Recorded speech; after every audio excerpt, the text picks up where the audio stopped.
Hello everyone, this is FantasyEsque and welcome back to the Sims 4 Vampire Amazon Royal Saga with the Salazar Coven.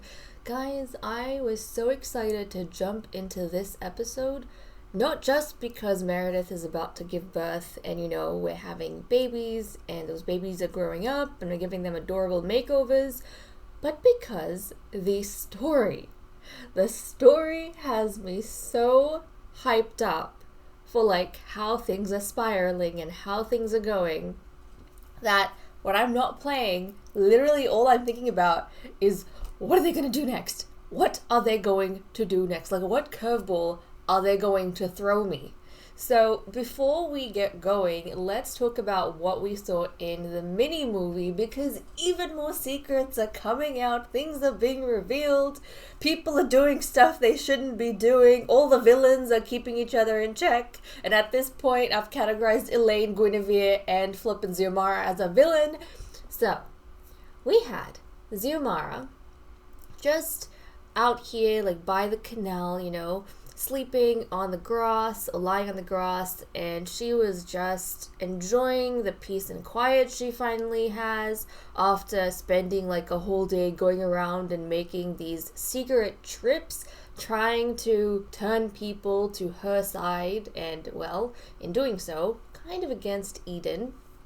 So she has been going around doing that, and I feel like if you're sneaking around doing stuff you shouldn't be doing, you will get stressed. So she was kind of enjoying the peace and quiet, some time to think, and then Guinevere came out of the shadows, and Guinevere said, "I know your secret." Now Zamara is here thinking, I don't know, what are you talking about? What are you talking about? And Guinevere said, "You're immortal. You are immortal." And I think this startled Zimara a bit. And she said, I don't know what you are talking about. I was tested during my birthday by Queen Aphrodite. You were there, you saw this, you know this. And rather than acknowledge that, Guinevere said that the time you spent serving our mother, or my mother, was very short before Eden took the crown.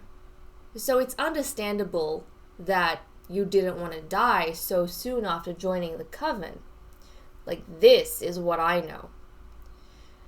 And then she went on to say that you should be dead. So, my dear Zimara, you should be dead. And then Zimara, she got a bit worked up at that, and she told Guinevere to leave her alone. She's got nothing more to say, and Guinevere walked off. Right, Guinevere walked off after saying that. So she's revealed to Zimara that she knows about Zimara's immortality. Now don't forget, guys, the whole reason Zimara is still with us, even though she joined at the end of the previous generation, is because all of the vampires thought she was mortal and therefore didn't have to take part in the fire tribute.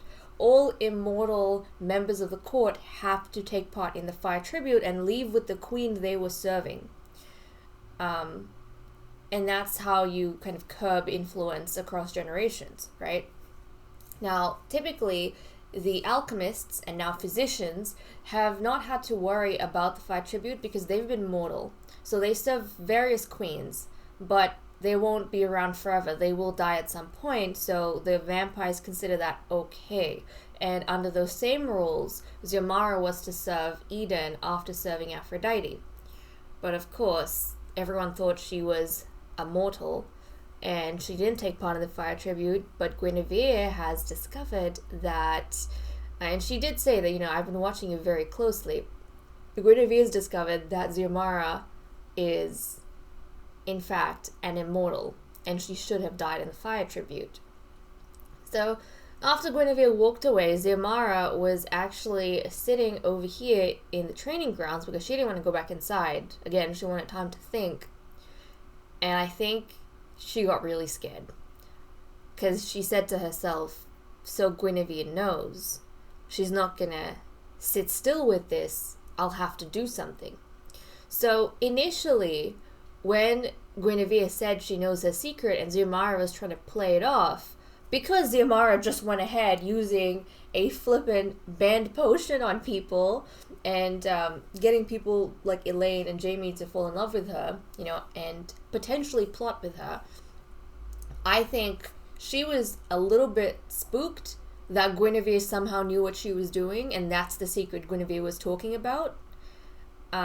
And she was trying to not show her cards and see what Guinevere would say, but it turns out Guinevere doesn't know about that. Guinevere was talking about something else entirely. She was talking about her immortality.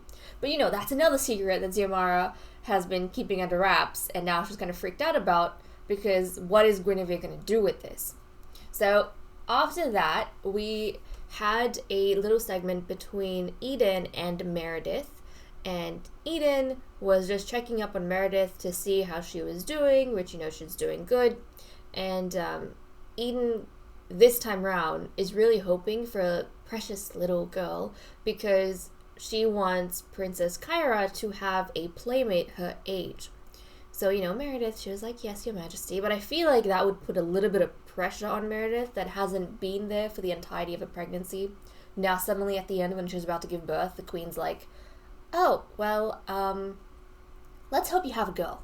I mean, I feel like it's a bit unfair. With, like, everyone else, the Queen's just been like, oh, it doesn't matter if it's a boy or a girl. But now that she's had her princess, she's putting a bit more pressure on, the others, I feel, to have a girl. So, anyways, we can dive back into the game now and see what's going on with everyone, because these Sims, they're coping with everything that's happened so far. They're coping with it in different ways. Now, Zimara. So, Guinevere is over here with Eden. She hasn't said anything to Eden yet. And she hasn't said anything to anyone.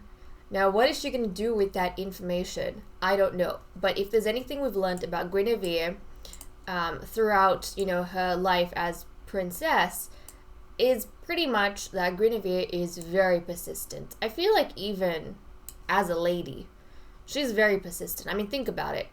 When she decided the Dravagers were impures, she persistently harassed them when they were young. As a princess, she wanted to become queen, right? She never got to, Eden did. But she persistently got onto Eden's good side, gained her trust, and became a bit of a shadow queen. So she's always kind of gotten what she's wanted. She doesn't give up easily, and when she latches onto something, she will not let it go. And I feel like this thing she's learned about Zimara is actually this thing she's learned is a weapon. She could use it as a weapon, but how, when, where, and why she's going to use it, we don't exactly know yet. And I think that's what is making Zimara anxious. So Zimara, if we look at her age over here, it says 24 days until aging up, right? But we've been playing for how many episodes, guys? Quite a few. And she has not aged even a single day. So she is actually immortal. And no, she has not drunk a banned potion, because there is a potion of immortality which is banned. This is her genetically. She is genetically an immortal. So that vampiric side of her is preserving her life, right? Which is kind of dangerous because, she is a spellcaster. She's a physician, a spellcaster, and now she's an immortal one. So that's kind of problematic. Not because the vampires would view her as a threat. For the vampires, pure vampiricism is supremeness, not hybridization and the blend of, two types of races. But it's kind of against culture. Because yes, being a vampire is cool, but the more vampiric you are, the more you have to abide by vampiric culture, which means taking part in the fire tribute. And it's considered like a bit of a sin if you don't. So, that would have social repercussions for her. Now, if we look at this, so her birthday kind of falls now on the same day as everyone else, which I haven't really checked up on. And that's kind of just a thing that's there, but will never actually eventuate because they're all immortal. Now, this is something that completely skipped my mind because I always look at the way, how did we even test this? This is how we tested this. Because with the vampires, right? Once they turn into young adults, then if we look, it says the number of days lived because they are not going to age up. So when Zimara aged up, because her age panel over here looked the same as a human or a spellcaster, like she still had the adult section, it said how many days till she's aging up. We assumed that she is aging up, but actually she's not.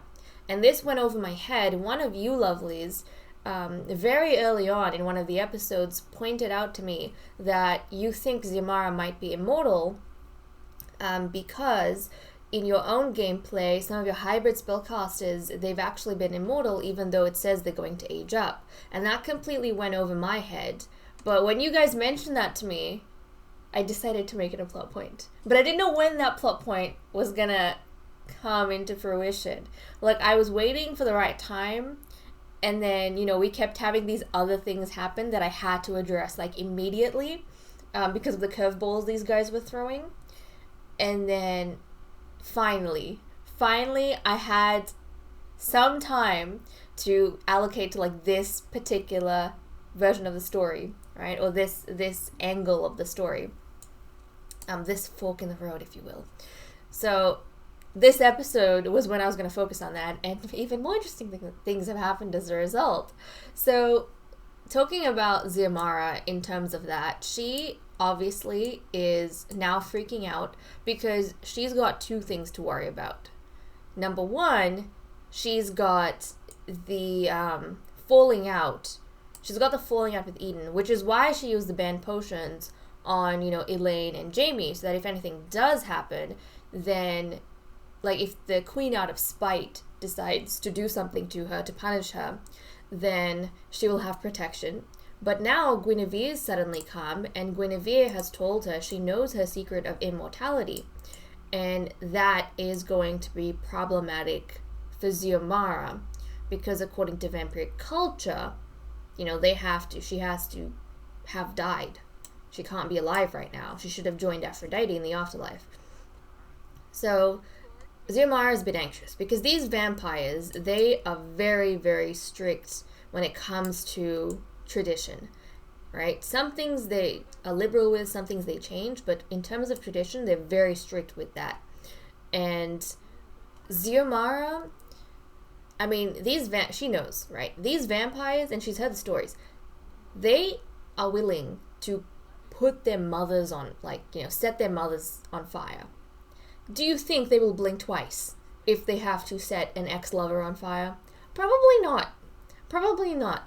And that is why Zimara, in her, flighty, kind of anxious, erratic mind, has decided to get engaged to Eden.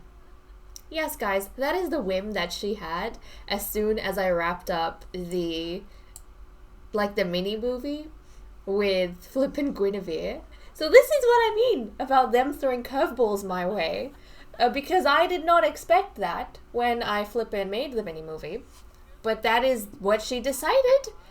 She was like, crap, I need to, her immediate concern right now is Guinevere and the secret of immortality. So she's decided she needs to get engaged to Eden. She needs to strengthen her relationship with the queen, which has completely gone down because in the previous episode, she literally told the queen that she was sick of their relationship, which is why she then went on to use the banned potion on, Jamie and Elaine. But now she's got a whole other problem with her kind of life state. She's got a whole other problem. Now, with Eden. So, Eden over here, even though she and Zimara have had their relationship completely broken down at this point, look at them. Look at their relationship. They have personal rifts with each other. They're, bitter friends, bitter lovers, all those kind of things. But at the same time, the queen has not broken up her relationship with Zimara. Like, they're still officially courting each other, and she hasn't announced otherwise. Now, why might this be?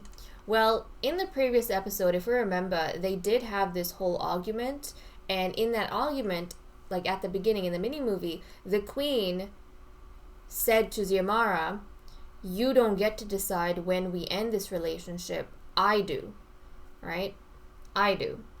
Because I think the queen feels that if she breaks up with Zimara just because Zimara said she's sick of the relationship, then it's almost as though Zimara is controlling her actions, and at the end of the day, like, she's queen. She should decide what's happening.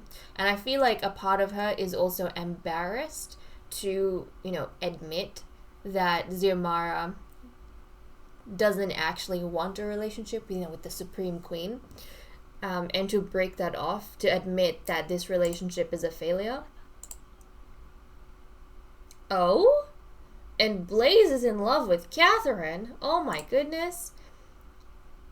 But yes, I think that's what Zimara, you feel flirty. You know what? At this point, I think the reason why she doesn't care, like right now, that Blaze and Catherine, or Blaze is in love with Catherine, is because she's freaking out of her own life right now. Like, her brain is all over the place.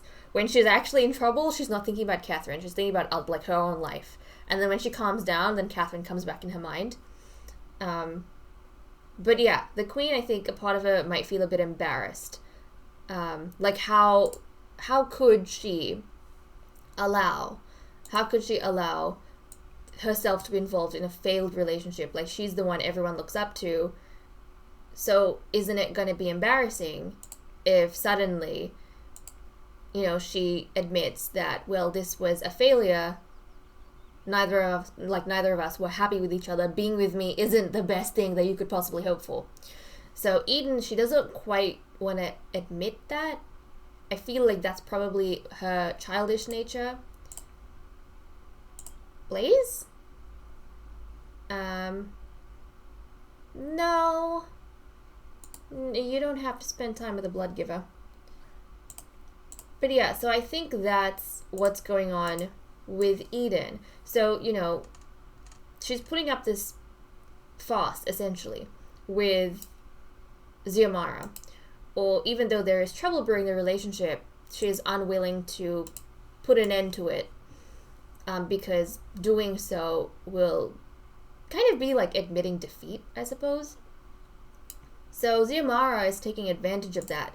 Zimara has been thinking, and she probably knows. What is this? She got a note, I think, from Blaze saying that he's in love with Catherine, and at first she was like, oh, that's great, because her mind was elsewhere. And then she realized, like, what was actually happening, and she got really angry. Yeah, I think that's what it was. She got really angry. Look at this. Yep. Angry. And then, like, the queens come up. Now she's reminded even more of, like, why she's flippin' angry. And I think part of her is shifting blame to the queen now. Like, she's upset at the queen for being the cause and reason of all this. Even though Zimara, if you think about it, brought it all on herself. She believed rumors and she jumped into a relationship with the queen. She started it herself. Right? She dug this hole for her own self. Granted, there were other people who were pulling the strings and causing those rumors in the first place, but she was impulsive. This is the result of her impulsiveness. So yeah, she knows what she has to do, and her getting engaged to Eden is really not because she is in love with Eden at all. It is because she wants to preserve her life, and she feels like an impending marriage with the queen is going to do more to kind of secure her place in the coven and her safety than being the queen's ex-lover will, right? Even if it's for pride, the queen might refuse in that case to put Zimara to death if she finds out about Zimara's immortality, than if she breaks it off with Zimara and Zimara's just, an ex-lover who's not even a pure vampire. She's just a physician in the palace or in the castle. So that's kind of Zimara's thing behind it. But how is she going to go about doing this? Because her relationship with the queen is like so bad that I don't even think the queen is going to accept a proposal at this point. So we need to try, she's going to try and like fix things with the queen. That's Zimara's goal right now. She's going to try and fix things with Queen Eden. And the more Zimara's thinking about this, she kind of knows why the queen is not breaking things off. And look at her. Now that she's like in trouble, she's kind of glad that the queen hasn't completely cooled things off between them. Oh, Zimara, this is not the way to act if you want to freaking... Jeez. This is not the way to act if you want to flippin' get engaged to the queen. You need to be friendly with her. You need to stop being rude, because that is a one-way trip to getting yourself killed, woman. Okay, let's just converse with the queen. Converse with the queen. Talk about how delicate and mortal you are. Oh my goodness. Okay. Brood about being a vampire, why not? Don't provoke, show off your powers. And what's going on here? She's embarrassed. Oh, her lifestyle was denied. Come on, ask for reassurance. Yeah, you don't want to break up, honey. You don't. I'm not telling you. You literally don't. You want to get engaged to her. So, let's talk about cool temperature. Come on, you gotta keep trying. You have to keep trying, Zamara. Like, at this point, their relationship is so bad, maybe this is not gonna work out the way she wants it to, but Zimara is very desperately trying. Like, she's very desperately trying to hold on to the queen. So let's... Come on. Come on. And what's happening over here? What's happening with the queen? Yeah, they have like a personal rift, and I don't know how much time it's gonna take to fix this, and now she's like very sad. Yeah, her emotions are all over the place. All over the place. Apologize over and over again. Doesn't matter whose fault it is, you apologize. As far as anyone's concerned, it's your fault. Complain about problems. Look at her, she's miserable. She's absolutely miserable, Zimara. All because she's like in so much trouble right now. And she's trying her best to like backtrack. And she's, I think, being logical and reasonable with the queen. She's trying to chit chat, and then she's, you know, I think when she becomes a bit more friendly with the queen, she's gonna start telling the queen that, you know, we should overcome our own difficulties for the betterment of the queendom and for the coven and for everyone else. I mean, your reputation is on the line, my reputation is on the line, and plus, even though we're going through a hard time right now, this will get better. The more we, you know, practice, the more we put effort into it, it will improve itself. I don't think we should give up just because we're facing a rough patch, because really that's all this is, just a rough patch. Because Zimara, you know, in her argument with the queen, didn't exactly say, well, I'm in love with other people, and Eden didn't acknowledge that she's in love with someone else too. You know, she has feelings for Lagatha. She didn't acknowledge that. They just had an argument about each other. So Zimara now, she's very, very grateful that the queen, out of her pride, didn't officially end things with her, because this gives her a chance to kind of scurry back to her. And, Zimara, right now, you totally look like someone without a backbone. You totally look like someone without a backbone. And what's this? Oh, the queen wants to cry. She wants to cry herself to sleep in the coffin. But Queenie, not yet. Not yet, because Zimara is being, like, really persistent. Also, guys, it's, like, spring now, and finally, the castle grounds have become pretty. Like, look at this.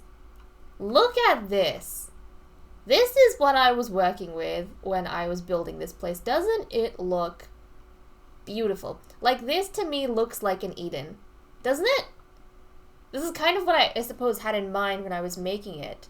And when we jumped in at the beginning of the season, it was like in winter, so you guys didn't get to see the best side of, you know, the castle, the best kind of appearance of the castle. But look at this place. It looks like an Eden to me. It looks like an Eden.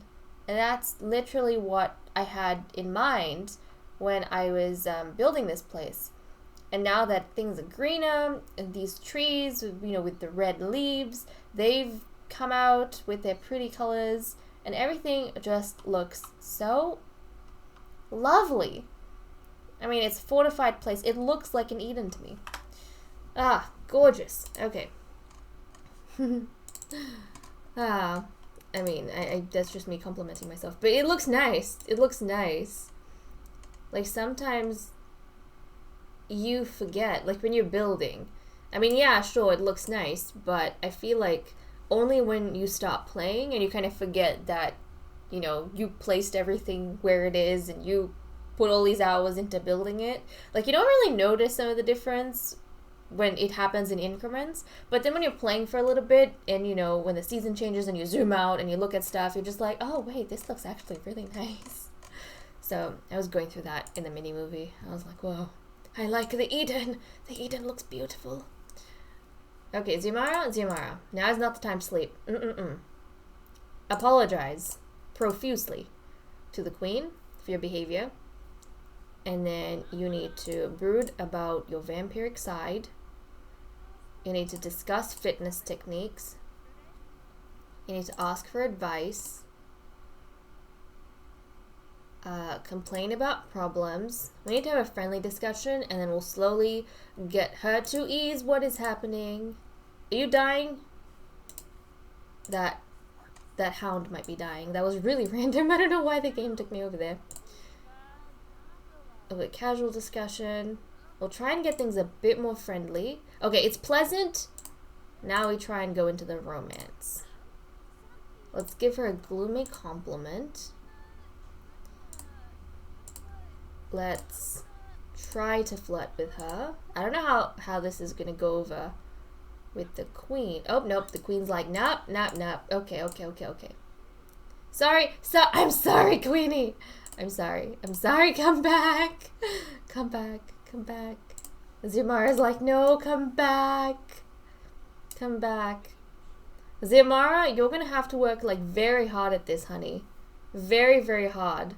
I don't think the queen is going to be open to romance until she is no longer hurt by you and the words you said. You need to try and be friendly with her before you can try and be romantic with her. But okay, let's gossip. Let's go ahead, discuss logic puzzles. Like, she is trying very, very hard. Everyone else is doing their own thing. Guinevere can see that Zimara is making all this effort with the queen, but Guinevere obviously doesn't know her drastic plans to get engaged. And I wonder if that's going to throw, like, a spanner in the works for Guinevere. If out of nowhere, just when she had Zimara cornered, Zimara decides to get engaged with the queen, because, I mean, Guinevere kind of knows that they've been having problems in their relationship. Obviously, she caused it. She kind of knows. So I feel like she's just waiting for them to break up. And if the opposite happens, it's kind of, you know, against what she's been trying to do.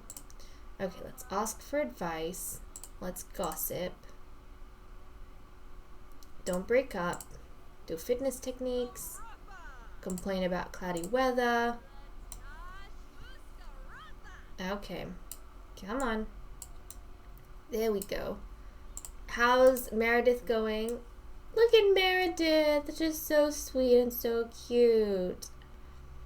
So if I'm remembering right, so she mated with Frederick Salazar. And so this baby is going to have like a auburn hair color and yellow eyes, if it's a girl.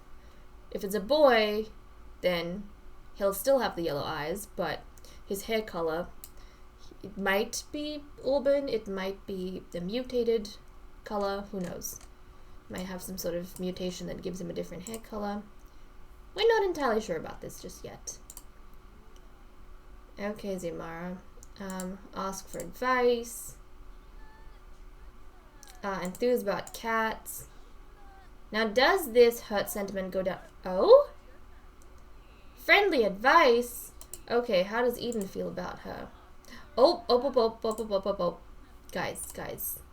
this might be a good time for you to try giving a compliment to the queen and see if the queen... Oh, okay, so they now have what? What? That didn't go over too well? The queen didn't like that? Hold on a second. Let's try to flirt. Oh my goodness. And who rocks up? Who rocks up at this time? Who's here? Catherine? Catherine's here. Also Catherine. That is not the front door. This should be the front door. Like, why does it keep setting it to the flippin' alchemy thing? No, the front door's over here. But look, Catherine's come as well.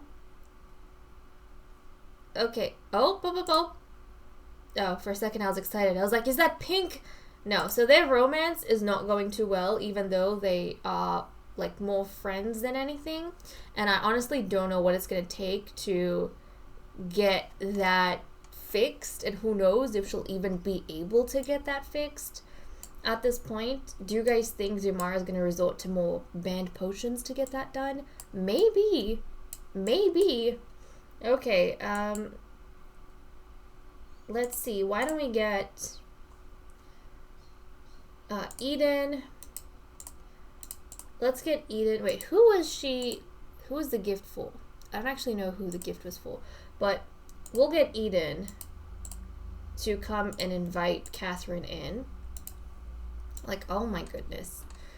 Oh my goodness. Even more drama. So Catherine's come over for a visit. Hopefully that doesn't cheese Zimara off, because, you know, she knows about Blaze being in love with her, and Zimara's accusatory brain is probably wondering, like, what did Catherine do to make Blaze fall in love with her? What did she do?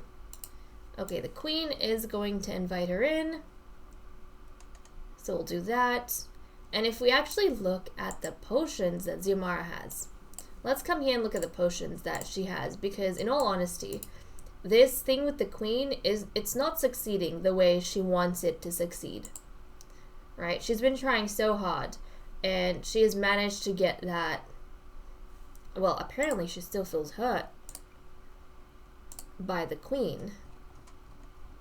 I mean, they don't anymore, thank goodness, but there is some lingering something. Is she hurt by Catherine? No. Yeah, I think there is still that deep-seated kind of dislike for the situation she's in.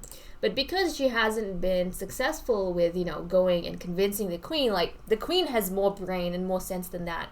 Like, after the falling out they had in the previous episode, I mean, the queen would be plain stupid if she went crawling back to Zimara, right? She has more pride than that. And Zimara can see that it's not really working, so she's going to come back to her potion stores, and she's going to check to see if there's any way she can manipulate the queen's emotions with the potions that she has. So, let's take a look at what... Okay, she's got a potion of forced friendship. So she could force a friendship with Eden by drinking one of these banned potions, right? So she could do that. And then she has a potion of alluring aura. So this will make people around Zimara more receptive to her romantic interactions. And I think she's going to use both these potions to get closer to Eden, so that she can propose a marriage to Eden and convince Eden that that's what Eden wants to do. Like, that it's a sensible idea. She's going to use these banned potions. So, in order to get out of the crap she's in, Zimara is literally wading in more crap. So, I don't know how that's going to work out. My goodness. But okay, guys, I am going to pick up with you all. We're going to put this to rest for now. We're going to... Oh, she had a gift for Guinevere. Interesting. That's cute. She gave one leaf. She gave a leaf to Guinevere.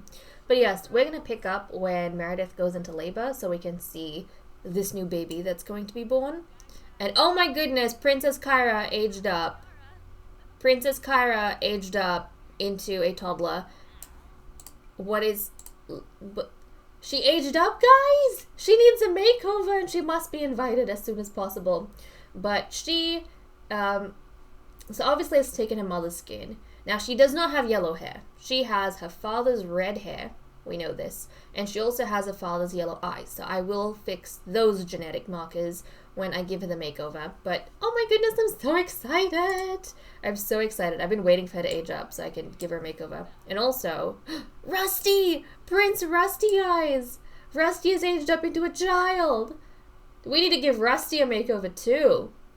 He's got mint eyes, so he needs his proper eye color, and he's also got, the yellow hair is fine, but he's got mint eyes. So I will give him a makeover. I will give Kyra a makeover. Oh my goodness. But we might have to leave that for the next episode, like to see them. We will have to focus in on Meredith's birth for now. Okay guys, we are in the birth chamber with Lady Meredith Dravage, who has gone into labor, and I had to actually move the party to Thursday at 9 p.m., have a 9 p.m. start, because she actually went into labor earlier than I anticipated. So I guess I must have set the party a couple hours after she actually conceived, because I got carried away with the episode when we bred Lady Meredith. So that's fine. I managed to get the party shifted in time, so all our guests are over here. We have the coven members who are currently in the castle with us, or Luna is attending. And the others, they're wandering. I mean, look at this. Jamie is wandering with his son. He's like, okay, time for us to go up. Myron's here, Lagatha and Catherine as well. But guys, as well as this birth that we are having, I have gone ahead and given makeovers to Prince Rusty and to Princess Kyra. And even though they are attending, so we will take a look at them. But can we just appreciate their everyday makeovers? Because right now they're in their party outfits. So Prince Rusty over here, take a look at him. Isn't he a handsome young man? I flippin' love him. I don't think I have enjoyed the sons in this series. I don't think I've enjoyed them nearly as much as I am doing in this generation. Like, I am excited for the boys and the girls, and I just love giving them these makeovers, and they look like fairy folk and elven children, and I love them so much. But this is Prince Rusty. And then we have Princess Kyra. Look at her, she's so adorable. Oh my goodness, she's so cute. So she has her mother's, actually, I don't know if she has her mother's fair skin or if her skin is like in between her parents. Like, she's still quite fair skinned, but I think she might be, don't quote me on this, she might be like a shade or two darker than Eden, because Eden is like really pale. So she's adorable, but she has the yellow eyes now. She's got the red Ranarine hair. And just based on like her eyebrows and stuff, I think she takes after Blaze in appearance. I'm not entirely sure, but let's see if we can track down these kids and take a look at them. Okay, oh my goodness. Oh my goodness. Look at him! Guys, this is Prince Rusty! Oh my goodness, Rusty. And he's got like a tooth gap. He's adorable. He has a flippin' tooth gap, guys. Look at him with his mint eyes. Oh my goodness, Rusty. He looks very, very princely, don't you think? I think he does. I think he does. And I'm not differentiating between the clothing styles for the children, like the male and female, or noble and royal attire. Like, all the children are pretty much dressing the same because I love this makeover on them. But they just look so noble and, I don't know, princely, I suppose. So that is Rusty. And then let's track down, we need to track down Princess Kyra. So for for Rusty, at least, I don't know if all the children will be like this, but for Rusty, he has the same everyday hot weather and party wear outfit, which is why, even though everyone's dressed in party wear, he's wearing like the same thing as his everyday. But Kyra, she's down here, and she's playing with dolls. Oh my goodness. So, unfortunately, because she's playing with dolls, we can't get, and the lighting is like so bad right now, we can't get a good look at her, but she is just so cute. I'm gonna see if we can steal her away for a bit. and check her out in a second. But Meredith is like about to have this baby, so we need to focus in on this. Once the baby has been born, I'll try and get someone to carry maybe get the queen to carry Princess Kyra. And I love that Blaze is here too. We can get the queen to carry Princess Kyra, and then we can take a look at how she looks. Yes. But okay, let us get Meredith to have this baby. I've got my names list ready. And thank you so much for you guys who've been giving name suggestions. I really appreciate that. I have a running list all the way from Generation 1, but I keep adding new ones that you guys give me. So feel free to do that at any point in the series, especially because I usually like record ahead in episodes. And it's a boy. I mean, that's okay with me, because like I said, we need males for the army. But I feel like Meredith would be under a little bit of pressure because the queen did say that she wants Kyra to have a playmate now. So I don't think this is the queen finally realizing that, girls are more important than boys. I think it's more the fact that now that she has a princess, like if Kyra had been a boy, Meredith wouldn't have this pressure. But since the queen has a princess, she wants the princess to have a playmate. But okay, we are gonna just randomize the name for this boy. Tate. That's fine with me. So this is gonna be Lord Tate. Do I want Tate? I don't know. Donald? I feel like we've had a Donald. Austin? That's a nice name. Lord Austin Dravage. We've had Lord Ari and Lord Austin. Now it feels weird when I'm saying it. Now it feels weird. Nathan, Channing. Lord Channing? You know what? Yes, we'll stick with Channing. Lord Channing Dravage. So I have Lord Ari, Lord Channing. Okay, there we go. So just a baby boy. Aww. Okay, a yellow-eyed baby boy, no less. So there we go. We've got that in the family. So the Dravages, both the Dravage women have had baby boys. Let's tend to this one. Let's feed him. Let's coo at him. There we go. Yeah, the queen's not too happy right now. She's a bit tense. But I think that's just because she wanted Kyra to have a playmate. It's like because the heiress is born now, everything is focusing around the heiress. And finally, Frederick makes an appearance. Frederick, your son has been born. The son that is going to be with you at the Willow Creek Embassy. Although, this boy, most likely after Frederick, because the embassy is going to be dismantled.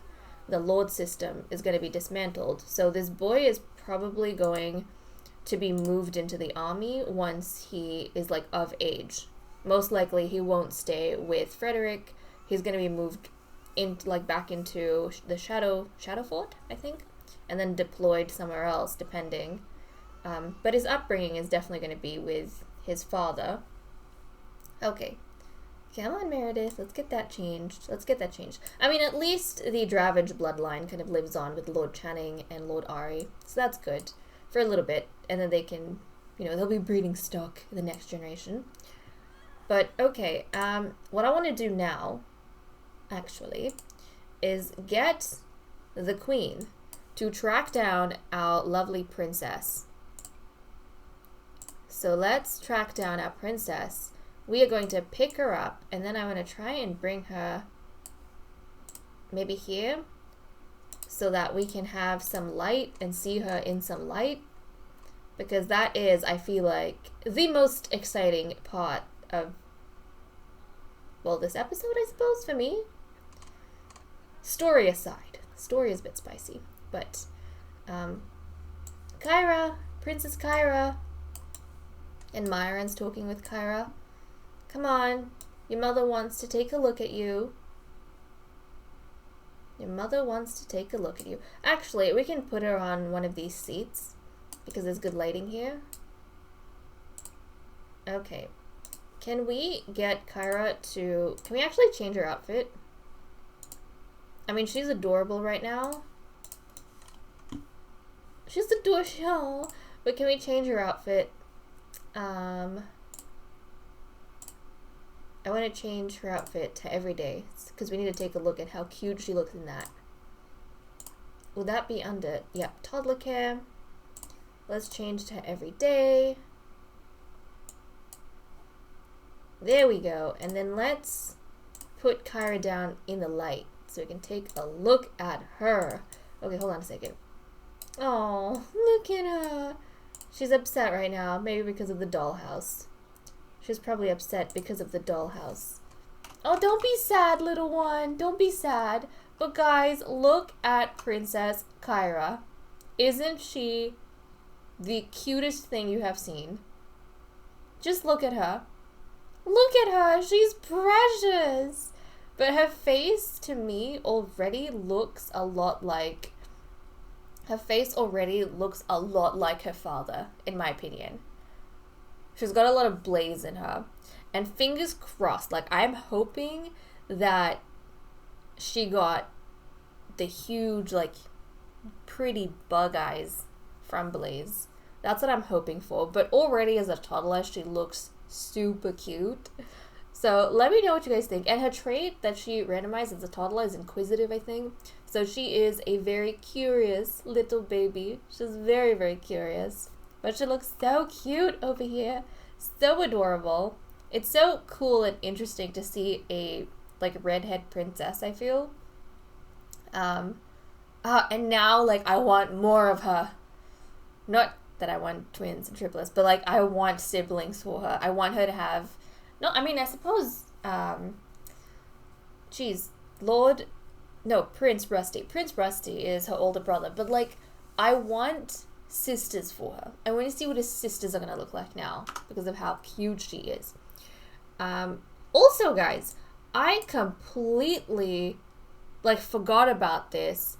I've been having a misunderstanding about Major and Jamie and, like, that whole thing for generations now.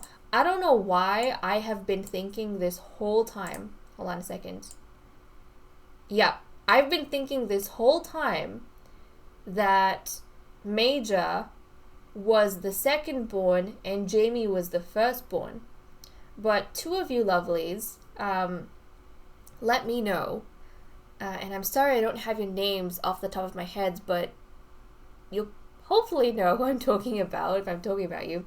But you said in the comments of one of the episodes that, wait a second, wasn't Major born first because Jamie was Athena's twin brother, and Athena definitely wasn't born first, right?